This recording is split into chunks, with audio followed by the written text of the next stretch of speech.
की ऑफिसमध्ये आम्ही बोलायचो ऑफिसच्या कामाविषयी वगैरे, पण वसंतरावांनी कधी वैयक्तिक जीवनाच्या बाबतीमध्ये कधी भाष्य त्यांनी केलं नाही. म्हणजे आता बरंच ते सांगतायत, पण त्यावेळी ते काही बोलत नव्हतं. काहीतरी बिझनेस ते करतायत अशी आमच्या लोकांची कल्पना होती. कधीच त्यांनी पडायला मारले नाही. पण हे बिझनेस करत असताना सुद्धा आपलं काम अतिशय निष्ठेने त्यांनी पार पाडलं. ऑफिसचा एक आधारस्तंभ किंवा खांब असं त्यांच्या कार्याचं स्वरूप. मी त्यांचं आत्मचरित्र वाचलं, प्रश्न असा निर्माण होतो, सामान्य माणसाने आत्मचरित्र लिहावं का? आत्मचरित्र कोणी लिहावं?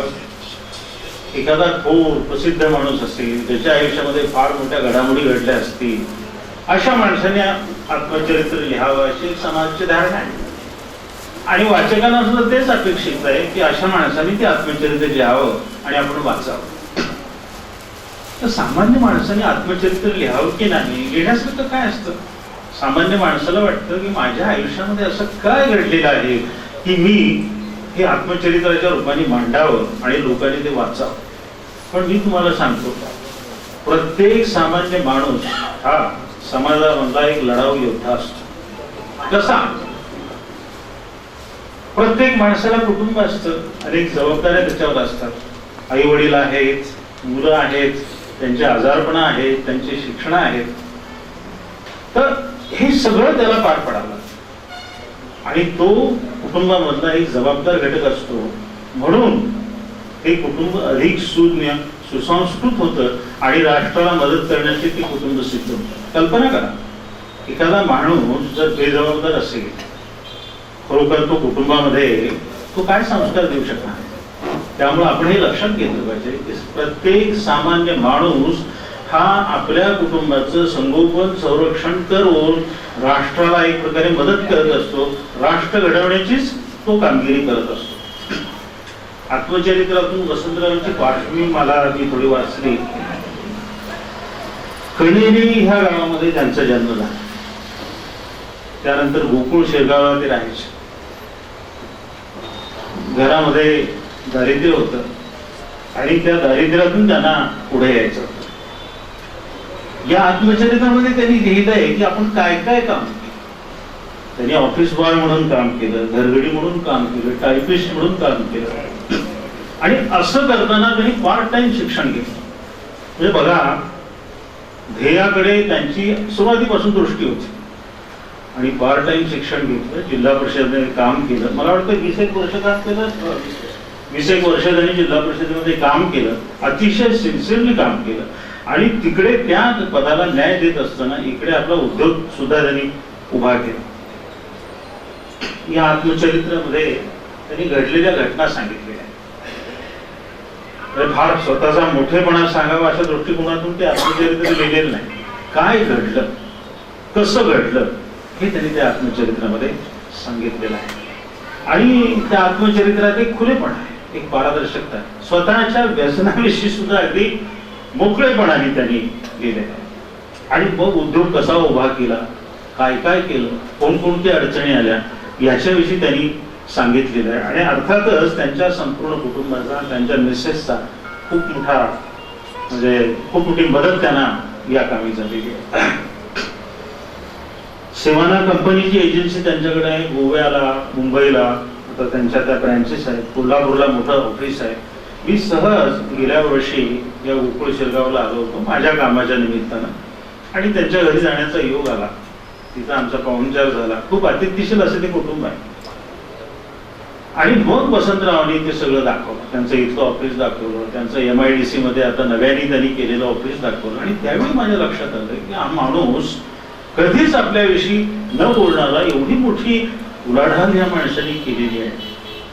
मला त्यावेळी आश्चर्य वाटलं आणि आनंदी वाटला, कारण माझ्या ह्या मित्रांनी एवढं मोठं विश्व उभं केलंय याचा अभिमान मला वाटला.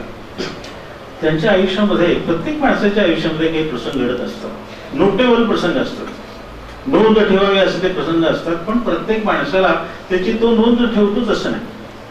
चिले महाराजांचा सहवास त्यांना लाभला, गगनगिरी महाराजांचा सहवास त्यांना लाभला, विनयानंद महाराजांचा सहवास लाभला. ज्यावेळी इतक्या सत्पुरुषांचा सहवास आपण इच्छा नसताना किंवा आपण खास प्रयत्न केलेले नसताना लाभतो, त्यावेळी हे लक्षात येतं की काहीतरी कृपा असते. नियती म्हणा, परमात्मा म्हणा, काहीतरी कृपा असते. आणि हे कशावरून जाणवतं? त्यांच्या आयुष्याला झालेले जे अपघात आहेत त्या आत्मचरित्रात लिहिलेले आहेत. त्यांनी 5-6 अपघात झालेले आहेत. एकदा पाण्यातून बुडताना वाचले, एकदा करंट लागला त्याच्यातून वाचले, 2 तर रस्त्यावरचे मोठे अपघात होते त्याच्यातून ते नशिबाने वाचले. आणि ही सगळी कृपा, काहीतरी कृपा आहे. त्याच्याशिवाय हे असं मृत्यूच्या मुखातून माणूस जातो आणि बाहेर येतो असं होत नाही. आणि हे सगळं करताना आपल्या कुटुंबाला ते विसरले नाही. कुटुंबालाही मदत करत राहिले, नातेवाईकांना मदत करत राहिले. दुसरा एक त्यांचा विशेष मला जाणवलं की वाचनाचा मोठा छंद आहे. वाचन करायला आजकाल लोकांना वेळ नाही, पण वाचन हे केलं पाहिजे. एका इंग्रजी विचारवंताने असं म्हटलंय की तुझ्याजवळ जर 2 रुपये असतील तर 1 रुपया तू तुझ्या भाकरीसाठी खर्च कर आणि 1 रुपया गुलाबाच्या फुलासाठी खर्च कर. भाकर तुला जगवेल आणि फुल जगायचं कसं हे तुला शिकवेल. वाचन हा एक असा जगण्याची पद्धती शिकवण्याचा एक छंद आहे आणि तो छंद वसंतरावांनी जोपासलेला. धंदा म्हटला की स्पर्धा येते. साधा आपण जीवन जगतो त्याच्यामध्ये सुद्धा स्पर्धा आहे. आणि वाईट हे आहे की ही स्पर्धा रोगट स्पर्धा आहे. ही हेल्दी स्पर्धा नाही, आरोग्यदायी स्पर्धा नाही. मग माणसं पायात पाय घालून पाडायचं कसं हे बघतात. एखादा चांगला माणूस असेल, त्याच्याविषयी कुणी चांगलं बोलत असेल तर ते ऐकवत नाही आपल्याला. कुणीतरी वाईट कुणाविषयी बोलत असेल तर आपण कान देऊन ऐकतो. या स्पर्धेमध्ये, जीवनाच्या स्पर्धेमध्ये जर आपल्याला टिकून राहायचं असेल तर निश्चितपणाने एका विशिष्ट ध्येयाच्या दिशेने वाटचाल केली पाहिजे. मला निदा फाजली नावाचे एक शायर आहे, फार सुंदर त्यांनी ती एक 4 ओळी मी तुम्हाला ऐकवतो. माणसाचा प्रवास हा उन्हातानातूनच आहे. सारखी सावली त्याला मिळणार नाही. रस्ते त्याच्यासाठी बदलणार नाहीत. रस्ते वेडेवाकडे असतील, लांबचे असतील, त्याला रस्त्याप्रमाणे बदलायचं. म्हणून निदा फाजली असं म्हणतात, सफर में धूप तो होगी जो चल सको तो चल. म्हणजे रस्त्यात ऊन आहे, तुला जर चालायचं असेल तर माझ्यावर चल. सभी है भीड़ में तुम भी निकल सको तो चलो. सगळे गर्दी करून चाललंय, प्रत्येकाला घाई आहे. तुला ह्या गर्दीतून जर चालायचं असेल, येता येत असेल तर चल. आणि मग हा शायर म्हणतो की किसी के वास्ते राहे कहां बदलती है. रस्ते तुझ्यासाठी बदलणार नाही, तुला रस्त्याप्रमाणे तुला चालावं लागेल. किसी के वास्ते राहे कहां बदलती है, तुम अपने आप को खुद ही बदल सको तो चलो. जर तू स्वतःला घडवत असणार, स्वतःमध्ये बदल करत असशील तर चाल. आणि मग तो शायर खूप महत्वाचा संदेश देत आहे. ते म्हणतायत, यहाँ किसी को कोई रास्ता नहीं देता. कोणी कोणाला इथे रस्ता देत नाही. प्रत्येकाला पुढे जायचे, प्रत्येकाला मतलब आहे, प्रत्येकाला स्वार्थ आहे. यहाँ किसी को कोई रास्ता नहीं देता, मुझे गिरा के अगर तुम संभल सको तो चलो. मला पाडून जर तुझा तोल सावरत असेल तर तू चल. ही अशी रोगट स्पर्धा जगामध्ये आहे. आणि बिझनेस उभा करायचा किंवा एखादी कुठली मोठी गोष्ट करायची तर ह्या रोगट स्पर्धेला सुद्धा माणसाला तोंड द्यावं लागतं. त्यांच्या आत्मचरित्रामध्ये काही चांगले गुण मला, मी तर त्यांच्या सहवासात आहेच, पण ही गुण प्रकर्षाने मला जाणवले त्या आत्मचरित्रामध्ये. नम्रता हे फार मोठा गुण आहे वसंतरावांचा. बघा आता इतके सत्कार त्यांनी केले, गुरुजनांचे सत्कार विसरले नाही, त्यांना नमस्कार केला नाही. ही नम्रता त्यांच्या जीवनामध्ये सातत्याने मला दिसून आली. मला या ठिकाणी गोष्ट आठवते, सम्राट अशोकाच्या आयुष्यातली गोष्ट आहे. एक दिवस सम्राट अशोकाचा दरबार भरलेला होता आणि सगळे दरबारीगण बसलेले होते. दरबाराचं कामकाज चालू होतं. एवढ्यामध्ये एक अतिशय वृद्ध असा भिक्खू म्हणजे त्याच्या अंगावर पिवळी वस्त्र होती. तो भिक्खू अचानक दरबारामध्ये आला. त्याच्या कपड्यावर धूळ होती, पाय धुळीनं भरलेले होते. तेव्हा भिक्खूला बघितल्यानंतर अनेकांनी भुव्या उंचावल्या. हा कसा काय आला? म्हणजे त्याला आत कोणी सोडलं? दरबार आहे हा, राजशिष्टाचार वगैरे काय आहेत की नाही?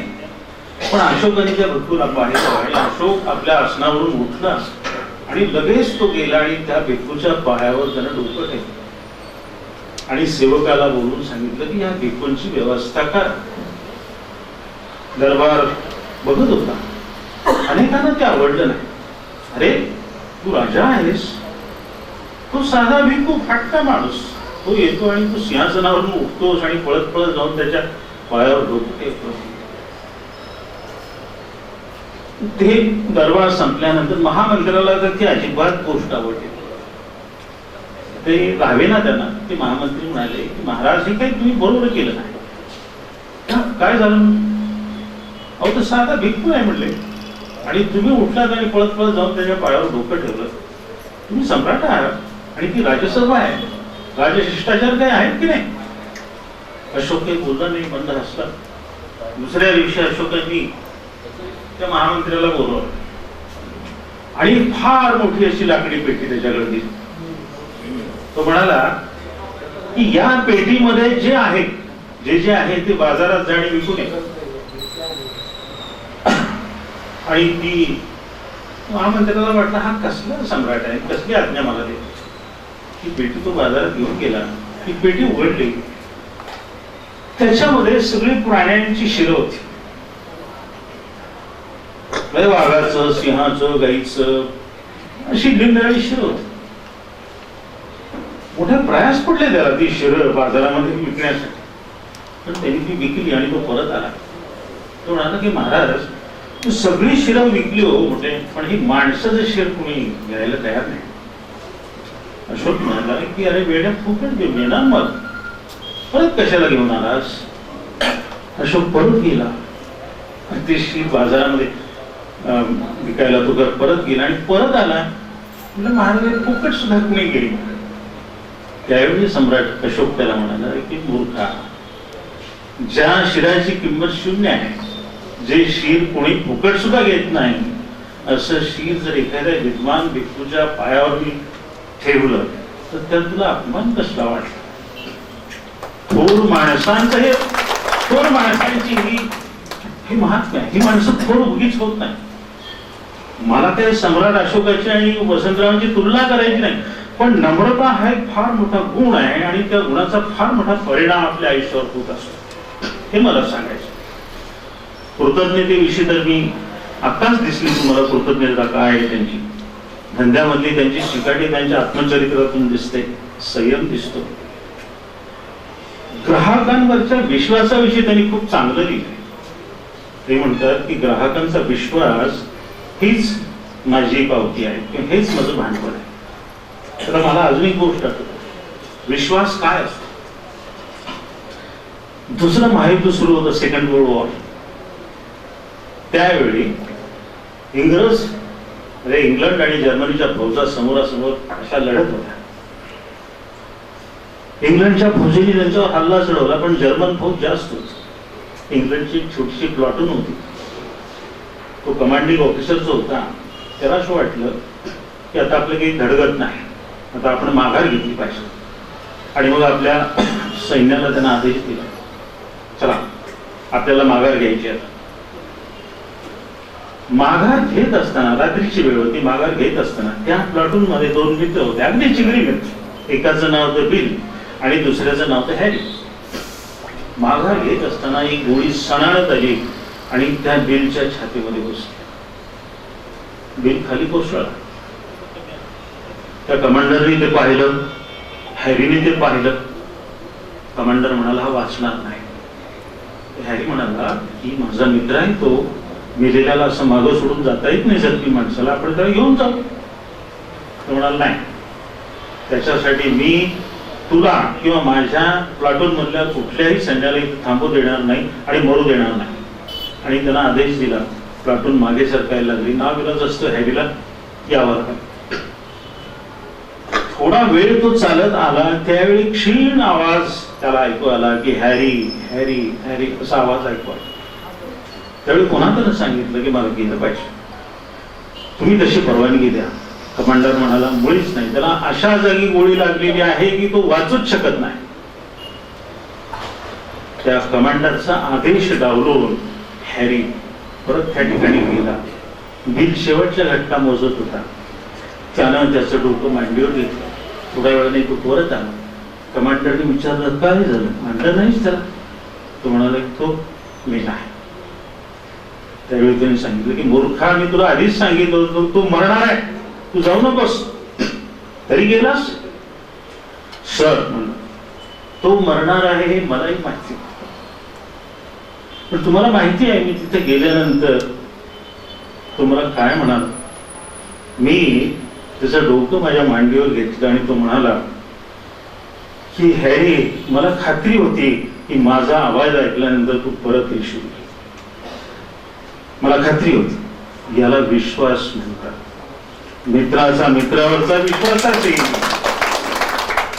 मालकाचा नोकरावरचा विश्वास असेल, किंवा एखाद्या उद्योजकाचा ग्राहकावरचा विश्वास ही फार मोठी गोष्ट आहे. आणि विश्वास नाव असलेले स्थान आपल्याला अध्यक्ष लागलेले. जगामध्ये विश्वास जर नसेल तर कुठलंही नातं कधीही टिकणार नाही. आत्मविश्वास ही त्यांच्या धंद्यातून, त्यांच्या बिझनेस मधून त्यांचा दिसला मला. आत्मविश्वास ही फार महत्वाची गोष्ट आहे. आपण सारे जहां से अच्छा हे गीत ऐकलं असेल. कोणी लिहिलंय ते? मोहम्मद इक्बालने लिहिले. आत्मविश्वासाविषयी ते म्हणतात,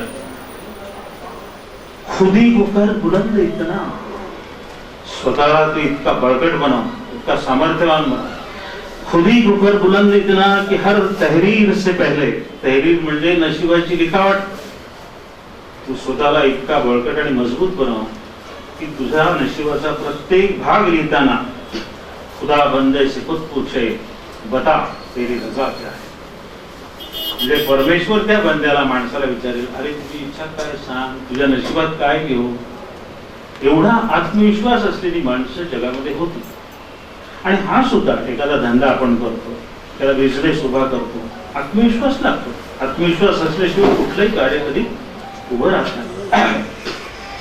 माणसामध्ये बुद्धिमत्ता असावी की चलाकपणा असावा, हा एक प्रश्न आहे. आताच्या काळामध्ये चलाकपणाला फार महत्व आहे. इन्स्टंट त्याच्यावरचा उपाय लगेच शोधणारा माणूस आपल्याला फार फार उपयुक्त वाटतो. पण आपण हे लक्षात घेतलं पाहिजे की बुद्धिमत्ता म्हणजे इंटेलिजन्स आणि चलाकपणा म्हणजे स्मार्टनेस. स्मार्ट माणूस तेवढ्या पुरता काय तो उपाय शोधू शकेल. बुद्धिमान माणूस दीर्घकाळ विचार करतो आणि मोठमोठे प्रकल्प तो घडवतो. म्हणून धंद्यामध्ये नुसता स्मार्टनेस असून चालत नाही, बुद्धिमत्ता सुद्धा असावी लागते, ध्येय असावं लागतं, दृष्टी असावी लागते.